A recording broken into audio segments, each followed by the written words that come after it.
Hey guys, welcome back to the channel. Today we are starting a new series on building a bookcase. I have all of this overpriced, super expensive pine from a big box store that I paid too much for, but I didn't have time to plane out rough sawn stuff, and my hardwood mill is closed for the winter.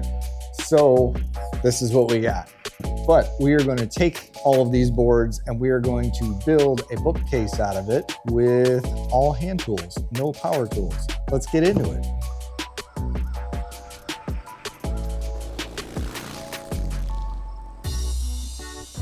So this is the wood that I got. We have 9 boards that are 6 feet long, 7 1/4 inches wide, 3/4 inches thick. I went through every single board at Home Depot, digging through which ones I could find that were clean. Most of these, when you're paying for select pine, you're gonna get somewhat clear, but you'll get occasional knots and chunks out of it and stuff. So I went through them all and found the best, straightest ones I could find. They're all flat-ish, they're all straight-ish, and they're all pretty much void of any voids or knots or dings and things. So I got 9 of those, probably too much, but I'd rather have extra than not enough. Then I got 2 pieces here that are, what are these? 1.5 by 6 feet, 3/4 inch stock. And then I got a 2.5 inch piece. And then I got 2 other ones that are 6 feet that are 5.5. Not sure if we're gonna need them, but we got them.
All right, so this is what I came up with for a plan. We're gonna have a roughly 4 foot tall case. You're gonna be 33.5 inches wide at the top and roughly 31.5 at the bottom. So it's gonna give an inch reveal on the top all the way around. We're gonna put a kick plate in 2 inches back. All these shelves are gonna be an edge and 1 inch back reveal. We're gonna cut dados for each one to sit in. We're gonna cut grooves in for supporting pieces underneath so there's no curving or warping of the wood over the years. We're gonna do a 4 inch high kick plate. I said that already. 2 inch reveals, 1 inch reveals, and then we'll have these kind of support pieces on underneath all the 3 pieces.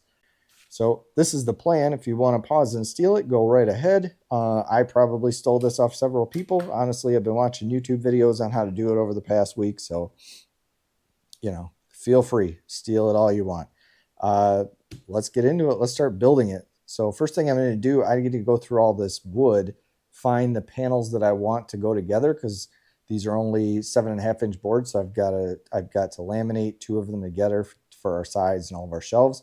So I'm going to pick ones that go well together and then tape them off, number them, and start cutting them down and getting them laminated up.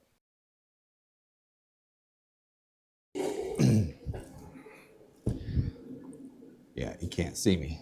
After you've picked out all your wood, you've got your kind of plan in order, it's time to pick your boards.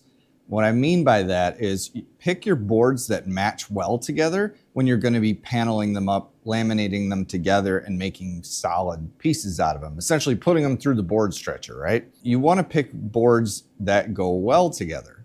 I'll show you some examples, but first, a word from our sponsor today, me. Boy, I sure am thirsty today.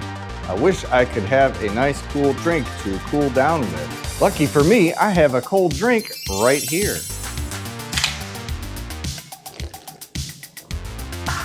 delicious. And what makes it delicious is not the can, it's actually the fancy can koozie. Yes, that's right, folks. Keep all of your cans nice and ice cold while keeping your hand comfortable and warm with the patented Matao can koozie. That's right, Matao's got your can covered. Click the link down in the description below to pick yours up today. But wait, there's more. For the first 5 patrons that join me on Patreon, I will send one of these bad boys to you for free. Sign up for Patreon in the link down below, send me your email, and I will send you one of these so you can be the envy of all your friends this holiday season with Matao Can Koozie. And now back to the video. So there's a couple things to look for when you're pairing your boards together. Right here, I've got 2 boards that I want to laminate together. So the first thing you're gonna look for is color of the wood. Wood is naturally all different types of colors as it grows. If you look just on this side of the board here, you've got a larger dark spot here. You've got this darker band of grain going through there. There's dark spots and light spots. If I were to hold this board here next to this one, you can see, actually, let me just do that. So if I put these 2 boards next to each other, you can see there is a difference between this one and this one. This is a little bit darker than this one. That could be a big difference when you start staining this wood up, depending on what finishes you use.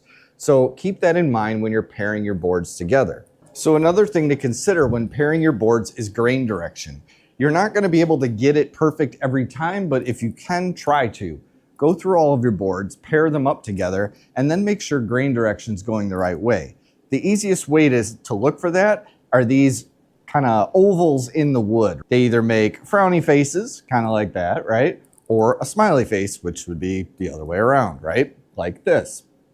So I've paired these 2 boards up with each other as I want these to be one solid panel. However, because this grain, you got a frowny face, right? And this one you're looking at more of a smiley face, you have grain direction going in different directions.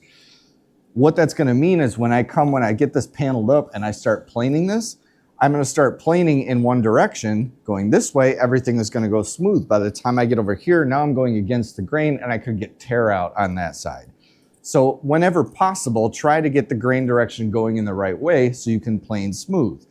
Now, that's not a be-all, end-all. If you want to put these together because look at the grain here matches really well with this board and it looks somewhat seamless, you want to try to avoid seeing a seam line going up the middle, then you just have to work with it, right? You might have to plane this board in this direction this way, and then when you get to the middle, flip around and go the other way, and then you can feather it together with a scraper, card scraper or something. Or if you just have a really low angle jack plane or something that is just a super sharp edge, it might take care of this depending on what wood you're using. What are we looking for when we're pairing things together? A, we're looking for color. B, we're looking for grain direction. And C, we're looking for continuity between the 2 boards, right? You don't want to have something, for example, so if I were to pair these 2 boards together, it doesn't look as good. First, this board is darker than this one, and then you can see the grain direction in this going down, but then over here, you've got kind of smaller, narrower lines between the grains as the tree grew. This board might have come from a different section of a tree, a larger tree, a smaller tree, whatever, but the lines are much wider here. You don't want to really see the seam as it comes together. You want this to panel up to look like one solid piece of wood. Now, that is for when you're trying to make everything look cohesive. There is a thing called book matching that also kind of looks like a cohesive piece of wood, but book matching is essentially when you take, for example, you would think of a larger board that you ripped down the middle, something like this, right?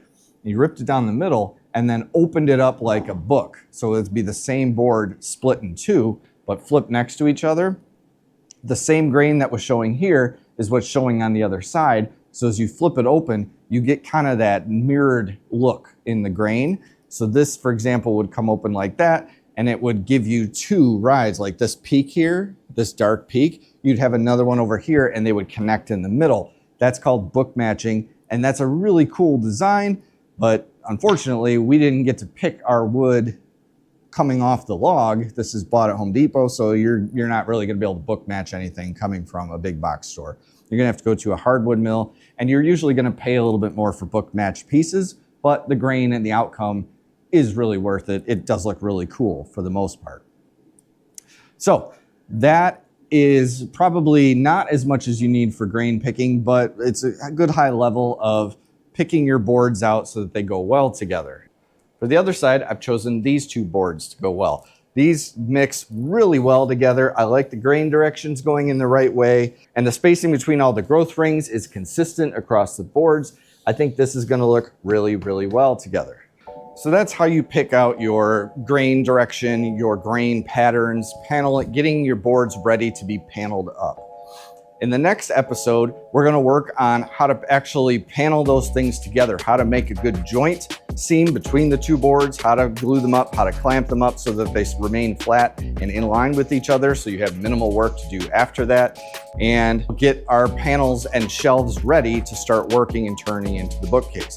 So subscribe down below and click the bell so that you don't miss that video when it comes out. I hope you enjoy this series. Like I said, I'm trying something a little bit different with this build, breaking it out so that I could give a little more detail on each step as it goes through. If you do like this type of content or this format, comment down below, let me know. If you hate this type of format and you prefer me just to build it all in one video, comment down below in the description. Either way, I like all comments. Give me a thumbs up on this video so that the algorithm will share this out and we can continue to grow our channel. I appreciate that. It costs you nothing but just a click of a mouse, and I really do appreciate every single like, every single comment. But anyway, that's it for today. Like I said, do all the things down below. I appreciate every single one of you, and I'll see you on the next one.